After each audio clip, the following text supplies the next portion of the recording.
Good evening, everybody, and welcome to another edition of NRL Coach Off the Bench. I am your host, Ross. Tonight I'm joined by Guy, Brad, and Timmy.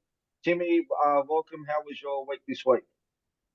Fantastic week, boys. I've been completely MIA from internet and phone coverage and everything for the best part of 2 weeks after going yachting and camping. So yeah, Supercoach has been pretty average.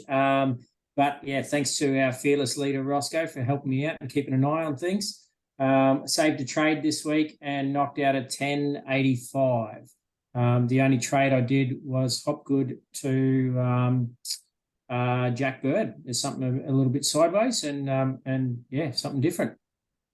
Well, I guess we didn't know that Hopgood was starting, and it was a bit late by then to obviously reverse the trade. But I think Bird did okay still in the end, and he should have had.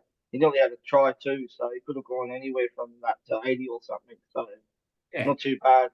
How was your week, Guy? Yeah, it wasn't too bad. Got 1,050. Think about par. Wasn't really a high scoring week, which means there probably won't be too much movement in ranks. Captain Cleary, like most, didn't go too bold. Brought Nico in, paid up for it. I mean, he only got 81, but yeah, I think it was just a must, and he's going to go up in price anyway. Don't have to worry about it this week. Reece Walsh just keeps on delivering, another ton. And it was good to see Deefy also put up a good score. But yeah, apart from that, didn't play Warbrick. I also traded in Lomax from Kiraz, which kind of worked when Kiraz got injured. But Lomax will help me for the buys. Just needs to learn how to kick goals. But yeah, apart from that, 1,050, pretty happy with it. But yeah, we'll move on to next week. Yep. And lastly, we've got Brad. How you going, Brad? Yeah, g'day all. Yeah, pretty shit house really. 1,020, just under 1,020 this week. So a real struggle. I'm not unhappy with my team. Having 7 players, I think 7 or 8 players get under 50. That's really that really hurt me. But they're players that you really wouldn't necessarily get rid of or anything. It's just the way it all panned out this week. I brought in Dillbags. Dewey came in for Dillbags, so he will drop a little bit in value, but I'm not unhappy. I'm quite happy to sit with Dylan for quite a while. So really, that's that's really about it for mine. Yeah. And obviously, Kiraz was a bit of a killer for you too, Brad. Yep. That's another nail into the. I had a few of those nails that have hit me, so obviously, and we'll talk about it a bit more as the show goes on. But I will have to consider what our options are going to be. That is all pending, of course, how serious and what the injury is. I haven't really caught up with what, but certainly all that brace and booting that he had on at the end there didn't make it look that good. So I think he was nearly a sell anyway. And as Guy sort of mentioned, he really was nearly at that point where you had to consider whether you were going to go down to a SIVO or something like that as another, he was nearly getting to that point of sell at any rate. That's makes it easy. Not only does the 6 points hurt, but a 50k loss in price as well obviously hurts well for those who own him. Yeah. All right, moving on. Just before we go through the games for this weekend, obviously the couple of injury updates. So Keon Komalatungi is out for 6 to 8 weeks. Massive loss for South. A huge loss for them. And the other one was obviously Jacob Kiraz, as we spoke about. They're saying suspected of MCL, but obviously won't know until he goes through scans tomorrow. If he's gone, if it's an ACL for him and he's gone for the season, geez, I feel for the Dogs, mate. I feel like there's a sniper out there to get them because they just lost Adokar last week as well. So, boys, who do we think is going to benefit? Do we think the host benefits from Komalatungi being out? I don't. Look, who knows? Who really knows there? In the wash up of the game, Mo, I can never pronounce his name. Moali. He certainly benefited. He got over 50 sort of points. So those that have him, I would definitely be recommending to keep holding for a little while longer yet.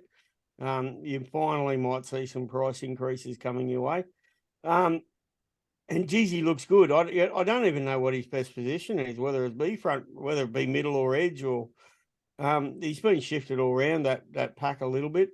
Host certainly did look good in the first half. Didn't look so flash in the second half. So I don't know if that's a conditioning thing or whether he just didn't get to see much ball. Or he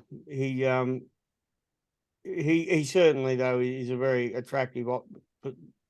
What's he going to be? He'll probably be about 350, 360 this week coming. I think he was 350 already. Gonna So here 380. we go. Yeah, so Starting to get a bit awkward.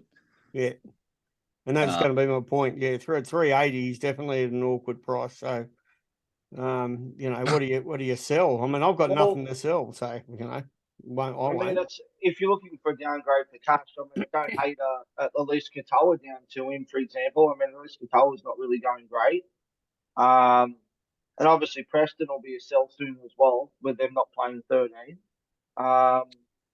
I mean, I've got Tino in my team. I've got to probably punt him too. He's been pretty underwhelming the last couple of weeks as well. So, I mean, there's options there. I mean, it's just a matter of balancing your team too, obviously, as well.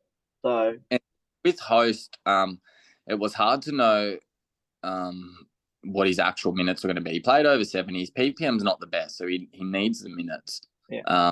But Arrow, we thought was going to be in the middle, actually started on the bench, and one of their front rowers started. So I'm not sure if Arrow was planning on going to an edge or he was just going to play middle. But either way, it was hard to know because Koala got injured quite early. So we didn't really see how it's going to play out. So I'm still worried about playing Moali. But as for Host, just an awkward price. I don't know if I can do it. I'll have to look into it more this week. I think if he gets that edge spot of Kawamatangi, I think you've got to be a serious option. I mean, there's a lot of ball goes down that way off Cody in particular. He's definitely worth looking at if he gets that edge spot for sure, I think. Yeah, they got it. And it also depends if Cheekham might be hanging around on the bench or who their bench is. Yeah. All right, we'll get into the first game of the round. Big clash to start the round Thursday night. We've got Southton Penrith. This is going to be an interesting game. Obviously, some big scores from South last week on the weekend against the Dolphins, with Latrell getting 121, Cody 106. Illis was good with a 78, Arrow 75, and Campbell Graham 73. For the Panthers, Cleary was good with his 80 odd as well. So, boys, for me, I don't think there's any trading options for either team. Maybe Host if he gets that spot, but anyone looking at any options of trading for either of these teams this week or out? No. Well, yeah. Sorry, Guy. I did like the Cody Walker trade. As we touched on with the 5/8, I'm still needing one. It's going to be probably D-Bags now that he's a bit cheaper after this week. But yeah, the thing with Cody is just his tough draw coming up, and he kind of needs those attacking stats. But yeah, I definitely still think he's a good play for that buy. But yeah, he's one I'm looking at. Cody Walker had a 3-round average of 96 going into this, and what was he, zero break even. So he's 665. What did he get? 106. So he's going to go to up another one. So I guess he goes to 97 3-round average or 100 plus, I guess, after the averages go out over the 3 rounds. So yeah, look, it's a tough one. We were saying just before the show, I got on Dillbags 3 weeks ago. I've lost 120 odd K or something since then. So I got no doubt long term he's probably the right play. But he said, well, while Cody Walker's going up and Dillbags has lost 100K over the last 3 weeks, it's been pretty tough to watch, especially then add in the 150, 200 points that he's put on that's better than Dillbags. But yeah, like we said, you got to play the long game here and not the short-term fix. Yeah, and the main thing is with him is the buy. So even though last few weeks he has done well, it's been against Bulldogs and Dolphins. but he's got a tough run coming up. The other thing I will say is that his price was about 540K, round 3.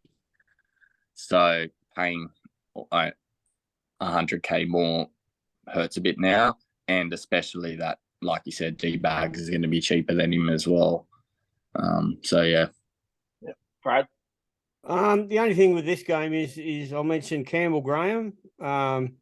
Geez, he's looking good.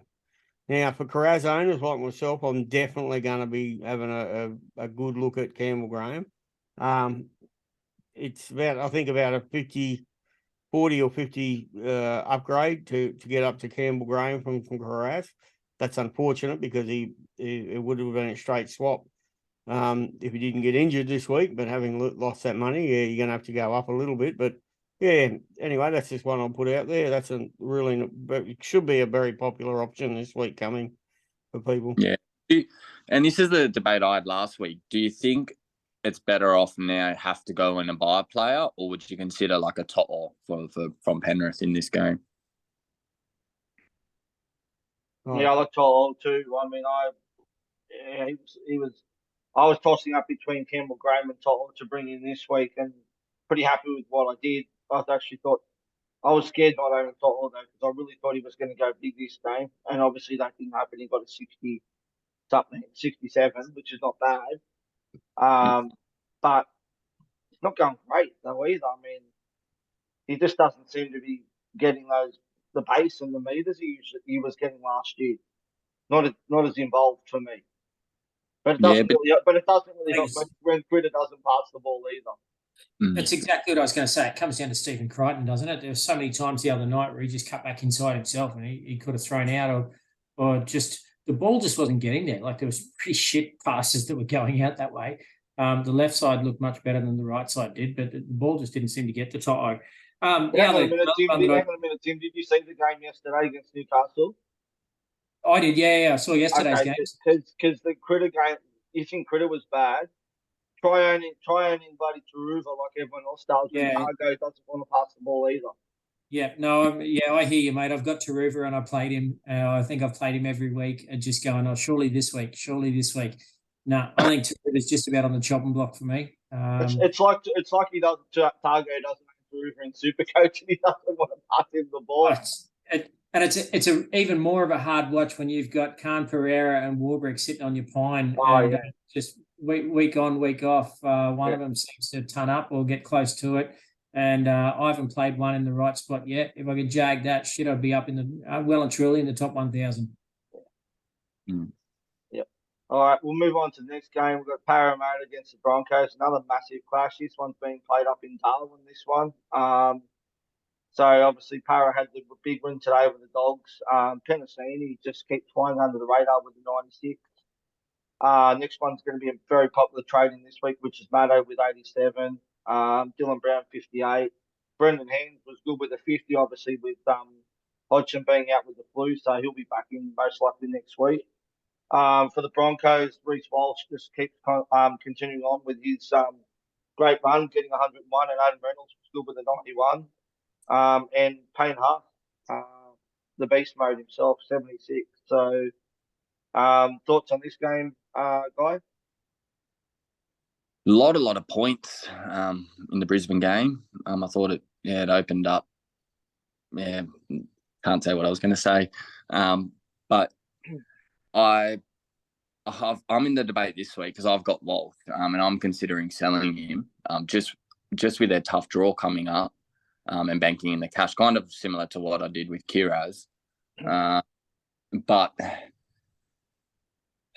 I'm not sure if the Eels will be able to hold them out. I mean, they held the Bulldogs to 4 points this week, but I still think Brisbane will score, 20 points, and everything just seems to be going through Walsh at the moment. Both these teams play the bye, so it was quite relevant to watch. I love Maddo as a player. Wish I went him earlier. Just with his head knocks, I think the right approach was just to buy him closer to round 13. There's the backs apart from Walsh at Brisbane. I've been really hoping one of them would kind of stand out a little bit. Staggs, Cobbo, someone like that, but none of them have really caught my eye in a wing spot. And same with the Eels. Dunster, I mean, they had a couple of cheap options, which everyone's kind of looked for just to downgrade and make a bit of coin. But they're just not doing much in the back line. I think most of the points seem to be coming through the forwards and the halves and not going out the backs. But yeah, D-Bags is probably the main one because he's the one I'm probably going to bring in this week. He'll be a little bit cheaper than a few weeks when most people got him. But like you said, it's mainly just on draw, him versus Cody, which is swaying me to him. Just out of interest, Guy, you talked about looking at selling Walsh. Who would you sell to? Either Trell, or if I'm making the coin, it was probably going to be Teddy. And just go a pod move because I know people aren't onto Teddy or the Roosters, but it's about 200 odd K that you can make from it. Similar to Kiraz to Lomax, which I did to get Hines in. I just think, Walsh, he's got I don't know what the exact draw is for Brisbane. It's quite a few tough games. And I just think Teddy's bound to bounce back soon.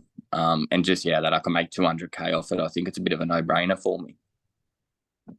Yeah, I think Walsh is another week wait, just for the fact that they're playing with the Eels and they can expose. They're very exposed. I mean, today they were pretty ordinary in that second half. Would have been the last. Yeah, I honestly think any decent team who played against Eagles today would have put some points on him in the second half. But in regards to your Teddy shout out, I like that. They're playing the Dragons this week as well. So if he's going to go big, he's definitely due to go big. He hasn't even scored a try yet this year either. With that Eels game, what are the last few games at Darwin been like? Are they kind of been high scoring or low scoring? Because I haven't really obviously seen that many games there, so I don't really know what the stadium's like. I think you can rest assured it's been fucking hot. Yeah. Congratulations. That's the safest answer you're going to give all day, isn't it? Sure, all the players were a little bit moist. Yeah, which means a bit of points up through the middle and the forwards are tired. That's more what I'd be thinking. I'd be thinking the outside backs are going to get some points. I think the boys up the middle are going to find it really difficult in the heat. So they're doing the hard work, and I'd be looking for outside backs in that game. That's for sure. What's your thoughts on that one, Timmy? Oh, look, I like Matto. I'm trying to find a way to bring him in.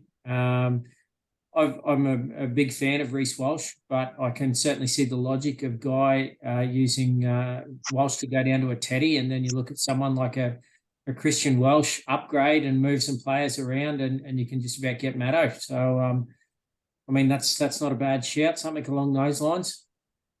Yep. Brad? I think now is the right time to start looking at the para players. I think you want to start having a decent, solid look at them before going into round 13. The para players, I think the Broncos and also the Cowboys would be the ones you'd be trying to look at if you can make it work. You just got to find the right ones, though. I had one question with my trade out because obviously I've got this week I had to run, when I brought Hines in, I had to run Schuster and Katoa at my 5'8". So obviously that needs to change this week. And my plan was to sell Hopgood and push Schuster up and bring in Brown. But I don't know whether to keep Hopgood now, especially if he's named to start tomorrow. It might make it a bit easier because I've got Preston at second row as well, who doesn't play the bye, same as Hosking. I mean, Hosking in a few weeks I could potentially sell as well because he won't play the bye. I'm not sure about who to sell for deep. You got Katoa? Yeah, I've got Katoa, but I can't. Sell him. Yeah, I don't think the Walsh to Teddy trade will make me enough to go up to D-Bags. I have to play around with it. No, he's meaning Qatar in second row. Qatar from the Storm. No, I never start, Okay. Brad. Yeah, I don't know. I'll think about that one, Guy. Yeah, it's a tough one there. I'd just be pushing Schuster up. Sell Hopgood, push Schuster up because you need a 5'8". So it's simple, really, in a way. You need a 5'8", so you got to make it happen somehow. And Hosking looks like he's going to get more minutes for the next few weeks. So You know, Hopgood's going to be at the women mercy of Brad Arthur and his weird ass. Well, I'm going to start him today. I'm not going to start him. So, yeah, he looks the logical one. Yeah, Sibbo, I'll just a shout out there. He's gonna looks like he's priced at about for this coming week at about 530, 540, somewhere 530, I think you might go to. If you want to get him, you're never gonna get him this cheap. It's never gonna be as cheap as what he is now. He'll have a break even about 20. Carraz to him will net you about 150k. So if it's only if, you know, some people, you know, have a affinity with certain players, and if you love Sibbo, now's the time to jump on him. Yeah. All right, next game is Saturday, 5:30. Dogs against the Sharks. Obviously, Dogs were a bit disappointing today. Carraz obviously is going to be a sell. I thought TPJ was good in patches in that game, especially in the first 20 minutes. He looked really, really good. For the Sharks, I think, you know, this is their general best VC option for the round is to put your VC on Nico for this game, if not the C on him against the Dogs. For the Sharks, there's not really anyone else that I'm looking at. There's a few options, you know, when they start dropping in price. I know Multala and Katoa are dropping nicely in price, so they could be looking in a few weeks. But Timmy?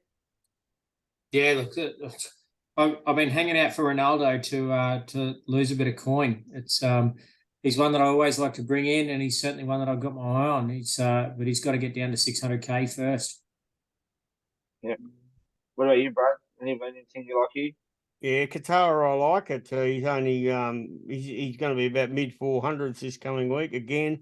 Another one that's he's not going to be that price again. I don't even think he made his yeah.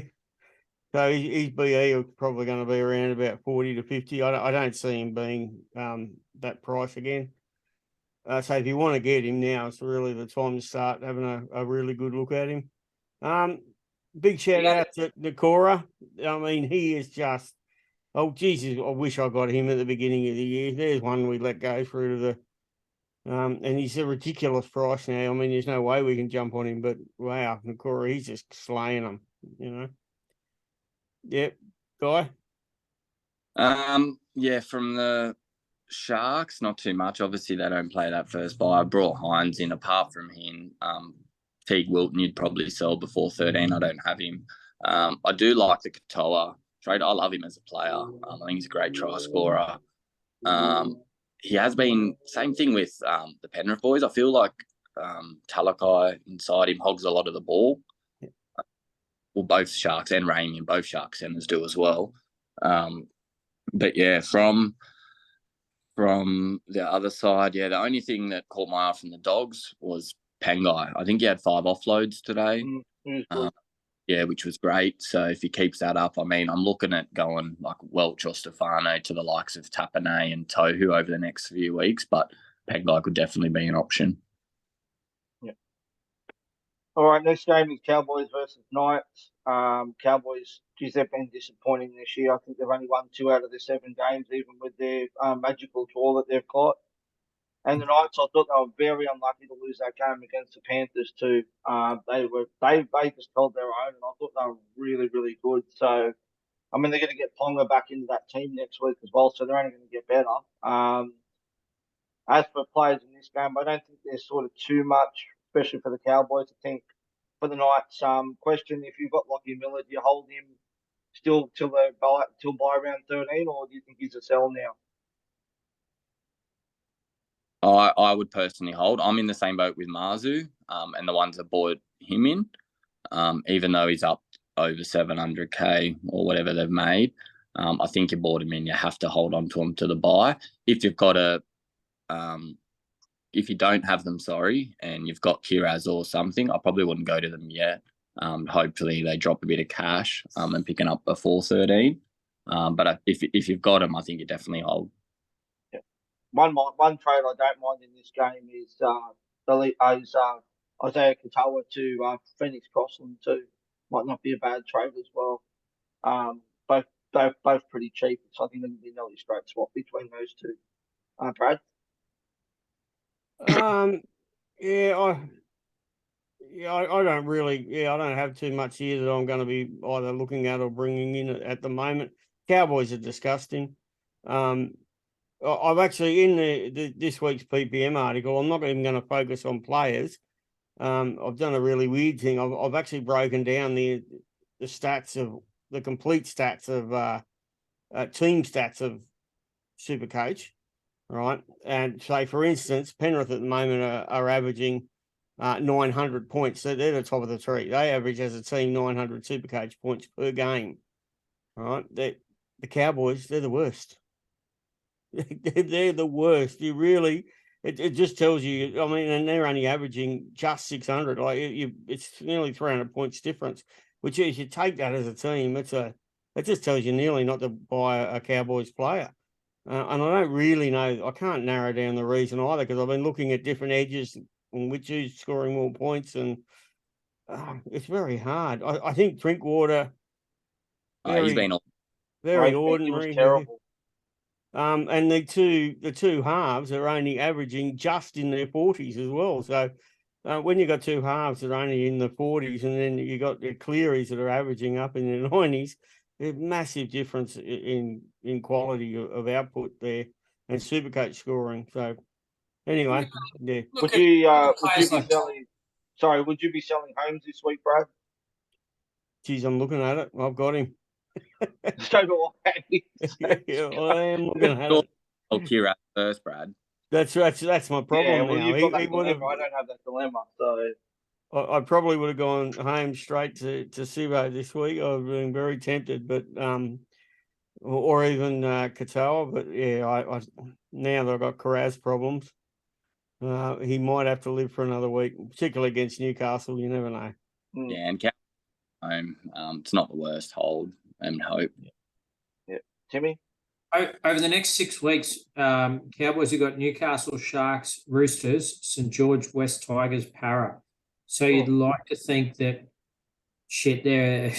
they should win 3 of those 6 with the possibility of getting some more. They could also lose all of them, and maybe even to the Tigers. Who, geez, you just don't know what you're going to get. Settle down there, Timmy. Settle down. Yeah, okay, right. So let's get real. So they might lose 5 of those because Bailey's old under 16 could probably knock over the Tigers at the moment. But sorry, boys. We nearly lost to the bye too. Yeah, nearly lost in the bye. Yeah, that's right. You've only got to look at players like Tomalolo. Like, he has been an absolute wrecking ball for so long, and like, he's not scoring points. He's not getting the minutes in the game. He's not there's so many things that just don't seem quite right with the Cowboys at the moment. There was talk even at the start of the year about maybe moving Tomalolo on. So, geez, it makes you wonder what's really going on up there. And that's bloke's on $1 million a year. So I was going to say that's the problem. issue. He's on a 10-year contract worth $1 million a season, and he hasn't played decent minutes for around about 4 or 5 years now. Yeah, and he's still got 4 years or 5 years to go on his contract. It's crazy. So, yeah, it makes you wonder. Something's not right, that's for sure. Robson's a no-go either, Yeah. just because his forwards aren't going forward. So he's got nothing to run off the back of.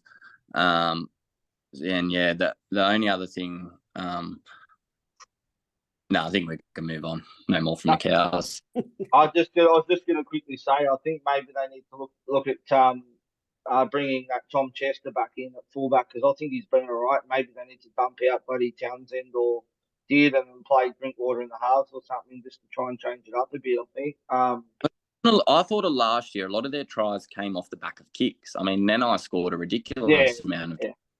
So, yeah, it was always a bit. All right, Sunday game, we've got the Dolphins up against the Titans. I think this could be an absolute bludger of a game, to be honest with you. It could be also a high-scoring game potentially too. So, yeah, the Dolphins, I think JMK's definitely an option to look at for this week. With Titans, sorry, not with the Titans, with the Storm having the bye come up, I'm contemplating going Harry Grant to JMK this week. And for the Titans, obviously, David Fafita just keeps going and going and going. And He got about 80 something points on the weekend. He was just in absolute beast mode. Other than them, I don't think there's really anyone else. I think Osako is probably a sell now for those who have got him, and well done to you. You've made some decent money on him, but I think he's a move on now. Brad, Yeah, look, I'm a Fafita owner, so I love seeing him every single week. You just, he's so close to scoring a bag of tries, but he doesn't. But Khan Piera keeps earning owners money, so every time we think he's going to sell him, and it's just a matter of holding him. He's now got another couple of weeks of holds probably ahead of him. Potawaker, you'd nearly like to see him starting again in the front row. So actually do watch that one, because if he does start to get some starting and good minutes back in the front row, Potawaker was an absolute super coach going about 3 years ago when he started coming on the scene. How good's he been in that first 20 to 30 minutes of his last two games? He's just been absolutely outstanding. Like, he's just a beast. Like, he just needs the minutes. Like you said, Brad, he's got the PPM. He just needs the minutes. I think part of it is he was just focusing on attack. He wasn't so much. He was more there as a ball runner, I should say, in attack rather than doing all the heavy tackling. They seem to have him doing the running, and then Tino was doing the tackling. So the plan that they had the other night seemed to work. One was doing more work with the ball, and the other was doing more work in defence. So yeah, what you were saying before about JMK, it's an interesting one. I penciled it in myself. So Harry Grant this week was 744 with a break even of 87, scored a 30 odd, whereas JMK was 588 with a BE of 42, got it 75 or something similar. So Grant, let's say, loses 50k and goes to 700, and JMK goes up to 600. So look, you're saving 100k there, and probably looking a bit further down the track. So the Storm have got the bye next week, round 9. Yeah, round 9, not next week. Next week. Yeah. So you pick up JMK. Surely he outscores Harry Grant over the next 2 rounds at least, and save yourself 100k to spend somewhere else. I like the trade up again. I like the match up against the Titans this week too. He can do some serious damage through the middle this week. Yep, I totally agree. It's one I've got penciled in. Yep. By round 11 though. Yeah, that's right. Yeah. Oh, we'll worry about that later. We'll worry about round 11 when it comes. That's too far By away. then, Sonny Luke will be playing 60 minutes every game, but we've been saying that for 7 weeks now, haven't we? If you had seen, you didn't see the game, Tim. He had an absolute bludger of the game. He was absolutely terrible. Like, he was. I watched that one. You did? Okay. I got to see the Saturday games. The only ones I did. I tried to listen to the Thursday and the Friday games on the radio, being 300 k's inland, and nothing worked. So yeah, it wasn't great. He made a lot of bad choices. That's where they're lacking. They're just lacking a decent hooker, and I really feel like they're missing Happy there big time at that club. So yeah, Guy. Yeah. Are you talking this game still or Penrith? Yeah, still this game. Yeah. Not too much. I mean, they do play the bye. DFE, I might sell over Origin when it comes, but I think you definitely have to hold him until then. On the hooker, I don't mind JMK, but I probably wouldn't do it as my first hooker option. I'd do it with Grant and then him as my second. Grant's going to play Origin though. He's got to buy in round 9, and then he's got an Origin like 3-4 rounds later. Yeah, I don't think it's worth holding him, to be honest. My thing is I've had Grant Hodgson from the start, so my plan's just always been every Origin round just to throw Hodgson in there for that round, and every other round not play him. Well, then you might as well sell Grant then. For you. No. Why would I sell Grant? So then you can have Hodgson to play those bye rounds for you. No, I've got and then those. You can have second hooker as well.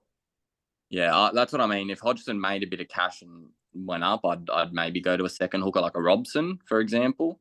But yeah, I couldn't play Hodgson as my first hooker, and I just think Harry's better.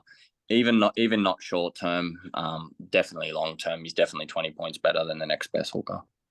Yeah. All right, next game we've got the winless Tigers against Manly. This is going to be a high scoring game for Manly. For those who sold Turbo last week, I don't know what the hell you were thinking because you're going to want him for this game. And for those who sold Garrick, I don't know what he's told him you're going to want him for this game as well. So I obviously there's no one relevant for the Tigers. For Manly, obviously Turbo, Garrick if you've got him. I don't think there's much else there. Schuster, who knows if he's going to play or not. So, Guy, would you be looking at potential trading with Garrick in this week if you, like Brad, had a Carras to sell? Yeah, look, I didn't. I was adamant last week when people were selling Turbo and Garrick that they were holds. Definitely think they're options to buy for those that don't have them, if they traded them out or not. It's a great matchup. They should score a lot of points. Hopefully, it's good weather. I was looking at Ola Kawatu from Manly for that first buy. But now with Koala out, I think he's almost a definite to make the Blues side. Gosh, he's got one of the best shoulders on him in the game. How was that hit on Olam? That was sensational. Oh Yeah. my god! I mean, Olam was made like concrete. That was just ridiculous. Yeah, Cherry's always one that can have these big games, but with Hines and Cleary there, you can't touch him. Same with Moses. They just have these games here and there. Apart from that, I mean, I probably wouldn't risk anyone else. Like I said, Tigers don't play that buy, so definitely no one from there I'm looking at. But yeah, Manly, I don't know. What do you boys think? Well, I think it's going to be a you versus me, but Roscoe, should we have a schooner bet on this one? To be paid at Magic Round. You're going to give me a 50-point start.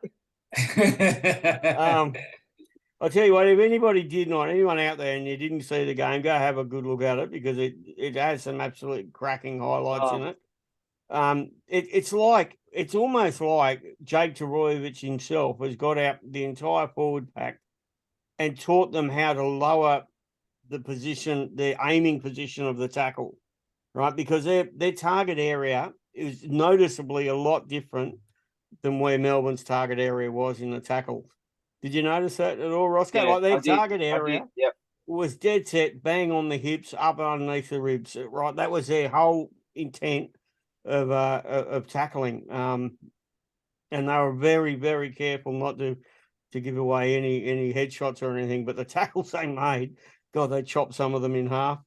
And that's week, like they let in 32 points to the Knights and then 44 to Penrith in the weeks leading up to that. So it was just a massive, I don't know what they did, but it was just a massive shift in their defense. It was great to, and yeah, it was a great game, but yeah, it was quite a big change in attitude in their defense, which is obviously good to see as a Manly fan. Yeah. With the draw coming up, so they've got Tigers, Gold Coast, Broncos, Sharks, Raiders, Newcastle going into round 13. How about a sneaky Ferrari there, Jason Saab? He's 400K, had a break even of 59. Obviously didn't get anywhere near that, but with the run that those guys have got coming up, surely if he's fit and he's in the team, surely he is going in for a bazillion points over the next 6 weeks.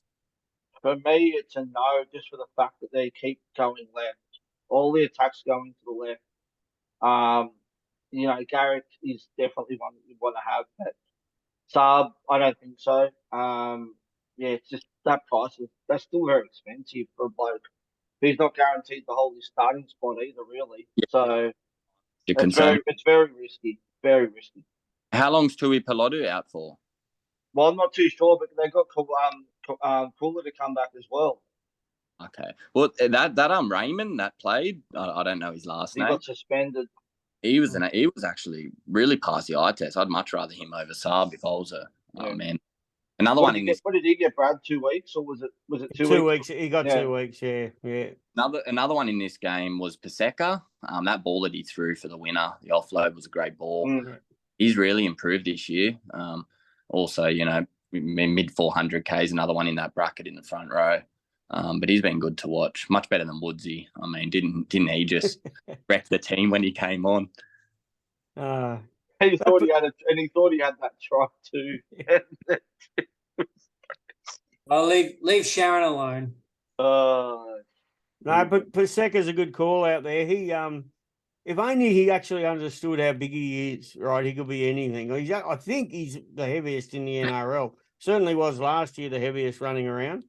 But he just doesn't understand. He's nearly 7 foot tall and 3 foot wide. He just doesn't get it.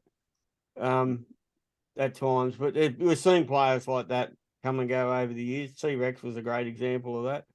I just didn't quite understand how damaging and big they can be, you know. Manly certainly likes those bigger built boys, don't they? Yeah. Yeah. All right, we go into the first of the Anzac Day clashes, Roosters versus the Dragons. As we mentioned earlier, I think this is a good week to look at bringing in Teddy. I think he's well overdue for a big game. There's not really much else there for the Roosters unless you wanted a bit of a pod. I mean, maybe Tupu win this one. Angus will be a wait and see for him after playing his first game back in New South Wales Cup on the weekend, which he was a solid comeback for him. And for the Dragons, there's not much else there. I think if you had Sloan, you'd hold him. He was pretty impressive with an 86 today in a team that got beaten. So he looked really good in attack. He really did. I think he got a couple of tries this. Other than that, Mogul was obviously good, but you wouldn't be looking at him. He's got a double. So, Guy, we'll go to you first, being the Dragons fan. What do you think of the game today for starters? Yeah, thought it was a good game. Made me hate the one-on-one steal rule a little bit more, but apart from that, it was a good game. Both teams played the first bye, so it was good to keep an eye on them. For the Dragons, I think our points. Roosters don't play the first bye, do they? Oh, sorry, I thought No. in that game again, the Raiders did, but with the Dragons, all their points are going to come through Sloan and Lomax. I think Benny Hunt always kicks for Lomax in the air, and if it's on foot, Sloaney will be there, either pushing up for support or setting it up. So I think they're the only options. Sloan's obviously a lot cheaper, but again, like the thing with I bought Lomax this week, he's got the goal kicking, but it's probably more of a curse than a boring. He's kicking below 40%, I think, for the season, so it's worrying if he's actually going to hold it. But yeah, apart from that, I don't think you've got anyone else. I know Jack Bird's handy with that duel. He's 600k though. The thing that worries me with Bird, he's very susceptible to an injury or a suspension. And also they've got DeBellin, and I think they're just throwing him around at the moment. But I think Bird will actually end up just being a back rower, and no more BMM there. So yeah, I probably wouldn't go him. The only ones I'd go, Sloan and Lomax. For the Roosters, as we said, I like the Teddy trade only just to make cash from Walsh, and he's got that high upside. But yeah, they don't play the bye, so there's no one else from the Roosters that really has the upside that you'd bring in. I probably wouldn't like a Suwali or a Tupu unless they were playing that bye. What's your guys' thoughts on, because obviously Cleary and Hines are probably both going to play Origin. I know he didn't have a great game today, but what's your thoughts on bringing Benny Hunt for the bye period? Well, he only scored a 15, so he'll dip a little bit. But yeah, it's just the position. If it was last year and he had that hooker duel, which I don't know why he lost it, because he's still going to play Origin at hooker. And that's what he was. But Origin doesn't count for Supercoach, so. That's what he was the year before. He always played 7 for us the year before. So anyway, but yeah, the only thing is that position. If you had a duel, you could, but I just don't think you could trade Cleary or Hines. I don't think it's worth it. Yeah, Brad. Yeah, no, nothing really to add to it. Guys summed all that up pretty well. I'm not looking at Teddy, so you can't, can't sell me on that one just yet, but probably proved me wrong though. I got a feeling, but yeah, apart from that, I'm not looking at anybody for the Roosters. What about Joey Manu? He's after this week's performance, he's probably going to drop the best part of 100k, put him around about 600 neat. Over the next 6 weeks, they've got Dragons, Warriors, Cowboys for the next 3. Then Panthers, Dragons, and Bulldogs in round 14. So the Roosters' draw looks pretty good. Lord knows what he does over that Origin period when Teddy gets a bit of a rest. So look, it's one of those ones where you're probably not going to get him much cheaper. If he's around 600K, Joey Mano is surely a good shout. Yeah, he is a good shout, and I have him just about every year for the last 3 years. But I always get him at Origin time, so it's just a bit too early for me to, to jump on him. I love it when he starts going into other positions, whether it be fullback, 5'8", etc. I find centre is actually his worst scoring position, and I don't know if he's really going to go up a huge amount, even in value at this moment, Timmy. But I'll certainly be very, very interested in a few weeks' time. After that first bye round, I'll be, probably all over him like a rash. They play 16, the Roosters, that middle bye, but then they don't play 19 again. Yeah. So they play 1 of the 3 Origin bye rounds. I don't mind him as a shout, but his juice has been really, really average this year, though. I don't know what's going on there, but he's just. Yeah, I think the whole Roosters team has been, to be honest with you, and they always start slow. That's the thing. They're going to click eventually. They're going to get Angus back. They're going to get Stewie Tupanula back. They've got a few other players coming back into that team. So they're eventually going to click once they get the team back. There's no doubt about that. So, but yeah, as I said, I don't know, like picking him up for the bye period when he's only playing one of the main buys. I don't know if it's worthwhile, to be honest with you. All right, we'll move on to the last game of the round, and I reckon this is probably the game of the round: the Storm versus the Warriors. Storm have been, what do I say about them? It's been hit and miss. Like they've been really disappointing. While the Warriors, they just keep their run going, and they've just been fantastic. For the Storm, I think maybe Harry Grant could potentially be a sell for those who are looking to get another hooker in. With the bye coming up in Origin, I think Elise Katoa's probably sell now. And I reckon for the Warriors, I reckon you'd be holding most of those players. I reckon they've got a buy. They play the main buy. I think Total Harris is a serious option for the Warriors to bring in this week, or close to the Origin period too. Other than that, there's not really anyone else. Your thoughts on this one, Brad? Yeah, it's there's a lot of interesting ones here. A lot of people looking at maybe moving Walsh along. Certainly that we'd already discussed the Harry Grant one. And I think that to Marshall King for a net 100 grand sort of swap out is not a bad call at all. It's very hard to get a read on. I feel very sorry for all the Munster owners this week. A lot of people went down the Munster path, which really, it wasn't a bad. It's not a bad trade, so don't give yourself an uppercut over that one. It did make a lot of sense to bring him in and possibly even have a captain on him. It just didn't happen that way. So that's Supercoach for you. It does happen like that. Yeah, in the Warriors side of things, my big shout out is for Aiden Fanua-Blake. I know his score is inflated by a try this week. He got 80.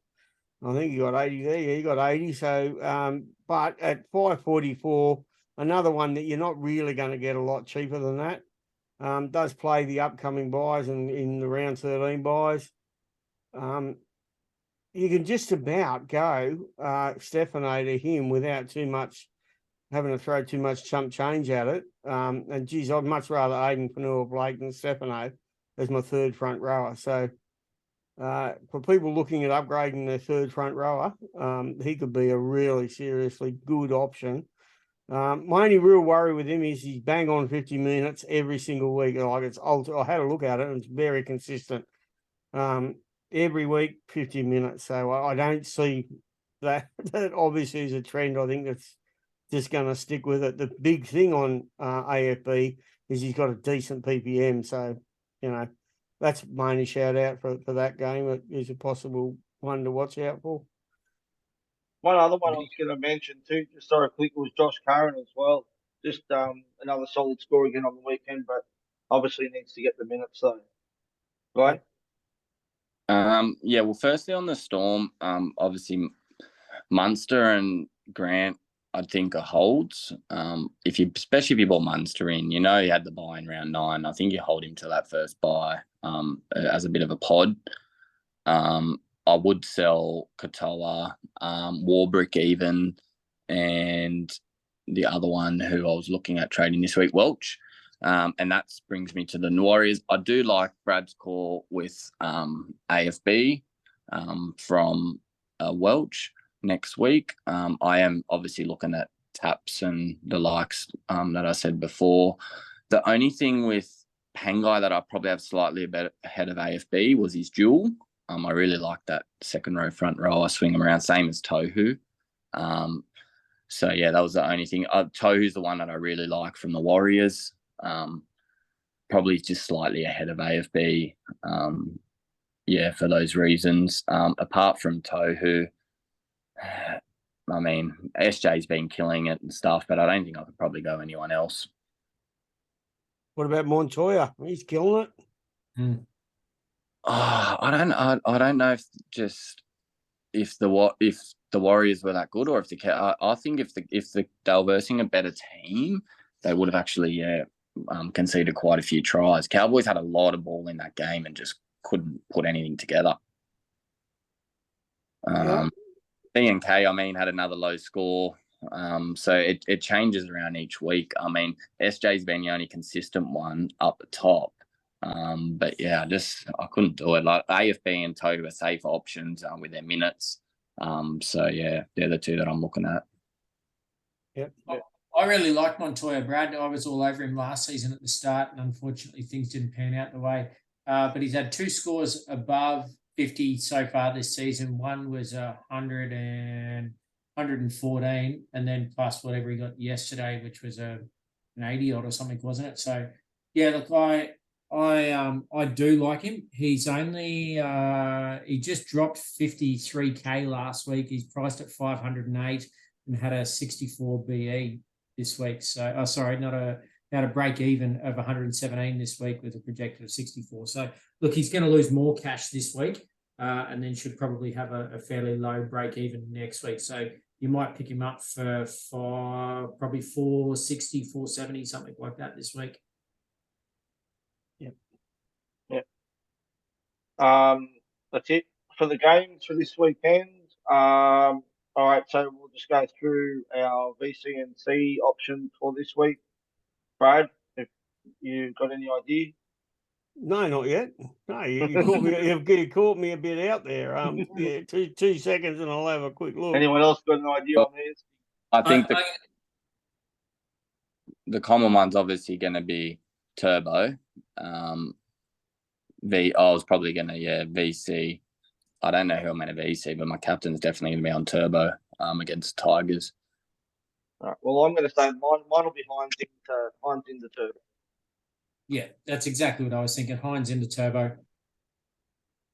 Yeah, probably Cleary into Turbo might well be it for me, or even I can't go past Turbo. Yeah, so and Yeah. I don't. Cleary's not doing anything wrong. He just gathers points for.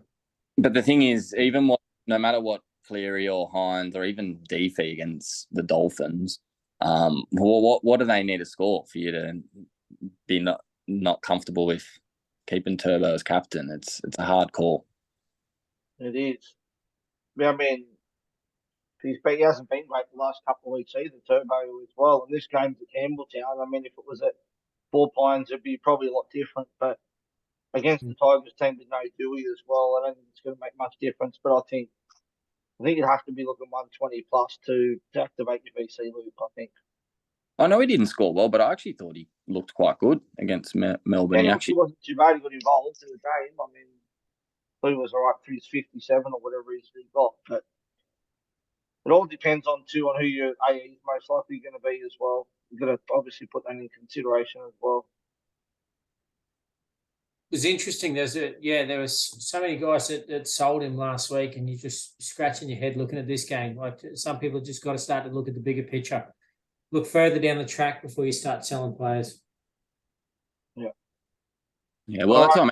People this year on the bandwagon of, in a sense, of just 1-2 week trades, trade them in for cash for a week and then punt them, or, you know, trade them in for this reason or that. But yeah, like Timby said, I think you do have to look at the bigger picture. 27 rounds, and yeah. I think he's going to be one of either the highest or second highest traded in this week, Turbo. Actually, I think, and I think Matt will be right up there as well. Any other thoughts on who's going to be highly traded in this week, guys? Well, what are your trades? I don't think we went through trades. We'll go through that. You go through your trades first. Well, I've already kind of touched on mine. So I'm looking at Walsh to Turbo. Walsh to Teddy. And the other one, I'm bringing in D-Bags. Still undecided. I've either got Hopgood, Preston, or Hosking to go. Yeah. Brad? Carraz, probably to either Katara or Sivo. Are two that I really do like and represent some good value, but mainly Sivo because he's got all that buy sort of stuff coming up. And you know, I am considering Stefano. I've got enough money to do Steph up to AFB. I don't think I've got enough to go to Tohu. So, you know, AFB is certainly on my radar to get rid of a bit of AE sort of nightmarish stuff that hangs around there. Yeah. Do you think AFB is safer than Pengai in terms of suspensions and injuries? Oh, geez, I don't Yes. know. Yeah, there's not much in it, but I would think AFB. I'd be interested to see real stats, but I would think AFB has got a slightly cooler head than the other big knuckle, and a bit better hammies maybe. Yeah, less likely of an injury, but like you said, you just bank on his 50 minutes every week, whereas Kicker, you just don't know what you're going to get. Got a bit more upside and got the duel, but yeah, a bit more riskier. Yeah. My trades this week. Yep. My trades this week. I may pull a boost. Go Grant to JMK, Walsh to Teddy, Alamotti if I can get it to work up to Garrick. Otherwise, whoever I need to sell to get up to Garrick will be there. Nice. Yeah. For me, it's probably going to be Grant to JMK. I'm also looking at either Katoa or Tino out to Maddo, and potentially a boost as well to go Holmes to Garrick as well. Yeah. See, I just on Timbo's with making money. Obviously, everyone wants to look at trades to make money. He's doing the Walsh one. If you were doing Grant to JMK to make 100K or something, I'd probably prefer to do Val Holmes down to like a Sivo or Lomax or someone, you know, in that range. But yeah, that's just me personally. Yeah, but he wants to bring Garrick in though. Yeah, but it's going to be a case of I think Garrick's got to come in for me. I think it's just going to be a case of whoever I need to sell to make the money work.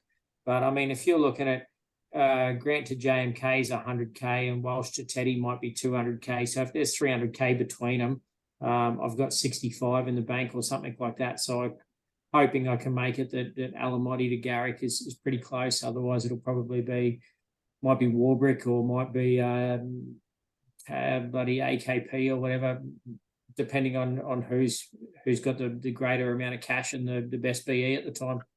Yeah. Is it your second? Sorry? Is it your second boost? No, I've used 3 already, so this will be my 4th. But after 2 weeks in a row of some pretty average sort of rounds, I dropped 1,500 spots last week being away, and that sort of really hurt. So I was only about 150 points out of the top 1K. Now I'm 300 or 400 points out of it. So it did hurt a bit. So I need to sort of try and chase points a little. A key lesson: don't go away and let Roscoe take over the team.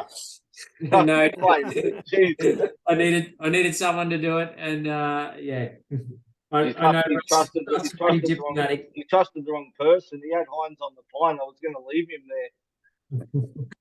I didn't get time to even change my team from last round, so that's how we basically. I got off the boat. We came straight back to Brisbane, packed the caravan, and went straight out west within the space of about 12 to 18 hours. So things got pretty ugly pretty quickly. All right. Well, that's it for tonight's podcast. Thank you for tuning in. Next week, with the games being on Anzac Day, we'll do a pod, and on Wednesday night, which will be round 8 wrap plus the TLT. Also, again, thank you to our sponsors, Bluebet, for jumping on board. Muchly appreciated, and the prizes that they've been giving out has been fantastic to everyone who's been entering that. So, thank you to them, and until then, see you next Wednesday. Cheers, Have a good everyone. one. Bye. Cheers, everyone. Cheers.